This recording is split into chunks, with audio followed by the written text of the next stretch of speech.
전원일기는 왜 지금까지 우리를 열광케 하고 있을까요? 저녁밥을 먹고 나면 제가 꼭 치르는 일과가 있습니다. 한가하게 전원일기 재방송을 시청하는 건데요. 때로는 차 한 잔을 가져다 놓고 때로는 또 뭐 과일을 두세 조각 앞에다가 가져다 놓고 느긋하게 시청하는 거지요. 우리 동네에선 꼭 저녁 무렵 몇 편을 재방송으로 내보내는데요. 한두 편을 보고 나면 어김없이 퇴근해온 아들에게서 전화가 옵니다. 엄마 전원일기 보고 있어. 잘하고 있어요. 밥은 잘 드시고. 물론이지. 밥 안 먹으면 큰일 나지 엄마는. 하하, 잘하셨어요. 근데 전원일기 재미있지요? 라고 아들이 묻습니다. 스트레스가 없지, 이 드라마는. 마음을 평화롭게 만들잖아. 맞아요. 하하. 세월이 그렇게 지났건만 진부하지 않아. 엄마는 시골 출신이 아닌데도 공감이 간다. 어쩌고 저쩌고 모자는 몇 마디를 더 하고 전화를 끊습니다. 거의 매일 밤이면 되풀이 되는 일가지요. 뚝 떨어져 사는 탓으로 별로 할 말이 많지 않은 일상에서 아들과 나의 대화의 끈을 이어주는 매개체가 전원의 일기인 거지요. 사실 요즘 새로 나오는 드라마는 엄청 짜증나고 스트레스 주는 게 대부분이어서 안 보게 된 지가 꽤 오래됩니다. 한동안 뭐 출생의 비밀이니 뭐 신데렐라 시리즈니 이어지더니만 요즘엔 이혼 아니면 별거 혹은 자식을 가운데 둔 시집가의 대결, 부부 갈등, 빈부격차, 계층 간의 갈등 그게 전부거든요. 속이고 쏟고 갈등하고 정오하고 정말 지겹습니다. 그랬을까요? 드라마 안 본 지가 꽤 오래된다는 지인들이 의외로 많습니다. 아예 텔레비전 필요 없다는 사람도 있어요. 그런데 어느 날부터인가 전원일기가 재방영되면서 많은 사람들이 시청하고 있다는 말을 듣습니다. 시청률이 높다는 게 분명한 건 전원일기 나오면 아예 틀어놓고 생활하는 사람들이 꽤 있거든요. 저 역시 마루를 닦으면서 털어놓을 때도 있고 저녁밥을 지으면서 털어놓기도 하거든요. 국민 드라마라고 알려졌던 전원일기는 1980년대부터 시작해 2002년경에 종영이 되었는데요. 무려 22년 동안이나 계속되는 바람에 한국인이라면 모르는 사람이 없을 정도로 유명합니다. 한낱 농촌 이야기에 불과한 드라마가 이렇듯 오랫동안 사랑을 받았던 이유가 뭘까 곰곰 생각해 봅니다. 아버지 최불암, 어머니 김혜자, 할머니 정혜란, 큰아들 부부 김용근, 고두심, 작은아들 부부 유인촌, 박순천, 읍동이 아들 임호, 손자 영남이와 수남이. 한 가정의 멤버들 모두가 한국인의 그 대명사 같았던 사람들이지요. 전원일기 안에서는 바로 이웃집 식구 한 명까지도 소중하지 않았던 사람은 없습니다. 청년회원 응삼이, 이장총각 명석이, 마을에서 나갔다 들어왔다 부침이 심했던 이계인과 그 아들 로마, 마을 전빵집 쌍봉댁 보배엄마, 개똥이 아버지 엄마, 종기네 부부 신충식과 김수나, 마을의 노인 3인방 어쩌면 그렇게 하나같이 맛깔스러운 연기를 해내는지, 심지어는 1회 출연만으로도 존재감을 가시한 배우들이 수두룩하지요. 김을동, 송일국, 견미리, 임창정, 이민우, 인교진, 김동완, 천호진, 하지원도 나왔었고요. 유덕환은 어린 씨를 일용댁 손자로 오랫동안 나왔고요. 귀엽고 복스러운 얼굴이 많은 사랑을 받았던 배우였지요. 뭐니 해도 일용댁 식구들만큼 많은 그 사랑을 받은 출연진은 없을 것 같습니다.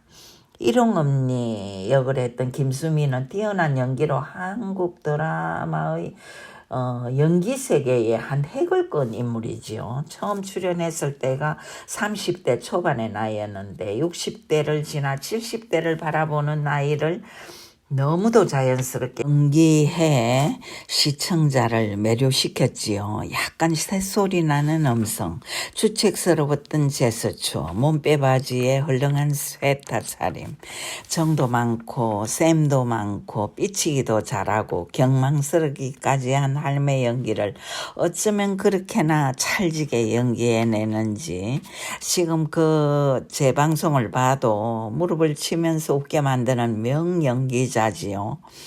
아들 일용이 역의 박은수 핏대도 잘 내고 가식도 없고 투실투실 밉지 않게 생긴 얼굴에 통도 크고 끌렁끌렁하기도 했던 그의 명연기 역시 시청자들을 매료시켰는데요. 아내로 데리고 온 시골 처녀 붙길래 김혜정 역시 독특한 연기 세계를 보여줬지요. 순박하면서도 극성스러울 만큼 부지런하고 억척 같고 돈 모으기도 잘 해내는 하수분 같은 여자.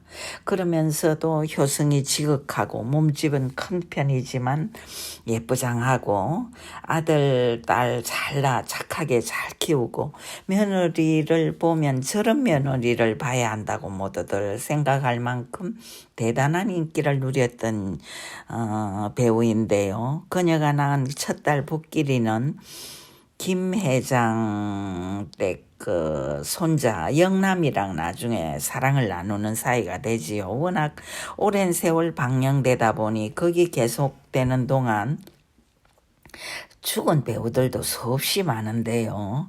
김지영, 정혜란, 국정한, 이미지, 나중에는 또 서울댁으로 출연했던 김자옥 또한 유명을 달리 했지요. 그 외에도 박윤배도 안타깝게 박윤배 씨도 안타깝게 돌아가셨네요. 10년이면 강산이 변한다는데 그 22년 동안 전 국민을 울리고 웃기며 계속될 수 있었던 드라마의 인기 비결은 무엇이었을까요? 공감의식 때문이었지 싶어요. 저는 일기엔 가식이나 호들갑이 거의 없었습니다. 우리가 먹고 잠자고 호흡하는 모든 것, 이웃과의 껄끄럽거나 부드러웠던 관계, 우리가 살면서 가족이나 이웃과의 불편했거나 처근지심을 느끼게 했던 모든 것이 고스란히 녹아 있는데요. 예뻤지만 성질이 꽤나 좀 다양했던 그 둘째 며느리 박순천의 질투심, 변덕, 경망스러움이 고스란히 드러나는 모습이 바로 우리 자신의 마음을 그대로 표현하고 있었지요. 예를 들면 고두심의 아들 영남이에게 좋은 책상을 사주자 자신의 아들 수남이 땅바닥에 엎드려 공부하는 모습을 보면서 속이 상해 바들바들 떨어대는 모습은 바로 우리 자신들의 모습이었으니까요. 저는 일기에서는 매번 비슷비슷한 에피소드도 많이 등장했는데요. 그 에피소드가 하나같이 우리 어린 시절에 겪었던 내용인지라 낯설기는커녕 잊어버렸던 추억을 소환하는 데 단단히 한 몫을 했었지요. 저희 친정은 기독교 집안이라 제사 대신 예배를 보는 게 고작이지만 돌아가신 고모의 제사가 끝나면 고종사촌 오빠 댁에서 일하는 분에게 강주리를 이게 해서 음식을 산더미처럼 보내왔었죠. 그 고종 오빠는 대단한 부자였습니다. 궁핍했던 시절 제사 음식만큼 반가운 게 없었지요. 어머니는 기도하고 먹으면 괜찮다면서 우리 형제 자매들에게 음식을 나눠주시곤 했는데요. 그래서인지 밤새도록 제사 음식 오길 기다리느라고 눈을 부비었던 기억이 지금도 생생합니다. 극 중엔 김수미가 그런 모습을 연기했는데요. 저녁밥 밥도 대충 먹고 마루에 앉아 꼬박꼬박 졸면서 채불암 회장 댁에 제사 음식이 오기를 기다리는 거지요. 그러다가 쿵 하고 넘어지기도 하고, 저는 그래서 지금도 그런 장면이 나오면 배꼽을 쥐고 웃어댑니다. 어쩌다 먼저 잠이 들어 다음날 아침에 일어나서 탕국이며 나물 비빔밥이며 주된 음식을 이제 놓치고 엉엉 울었던 기억도 나고요. 떡이며 전이 조금 담긴 접시를 어머니께서 이제 챙겨놨다 주시면 악 먹어 하면서 성질 내던 기억. 아버지께서 곁에서 나중에 눈깔 사탕 사러 가자 그러면서 달래시던 기억. 당시에 새싹처럼 청초했던 스타들이 지금은 원로 배우가 되어 시들어가는 모습 역시 우리를 많이 서글프게 합니다. 생생했던 시청자들 역시 지금은 늙어가고 있으니까요. 뿐입니까? 침대 한 개가 없는 방바닥에 담요를 깔아놓은 모습, 이불 속에 발을 넣고 옹송거리고 앉아서 뜨개질하는 주부들의 모습도 우리를 눈물겹게 합니다. 저의 그 신혼 시절만 해도 침대는 엄두도 낼 수 없었고, 캐비넷이나 냉장고 양단 그 소미불을 장만해가도 부잣집 신부라는 소리를 들었거든요. 집들이를 하면서 곱게 한복을 차려입고 배시시 웃는 박순천. 우리는 이미 그런 시대의 감상을 잊은 지 오래되었는지도 모릅니다. 하이타이며 그 휴지 상자를 들고 가도 만족해 하던 그 시절의 낭만.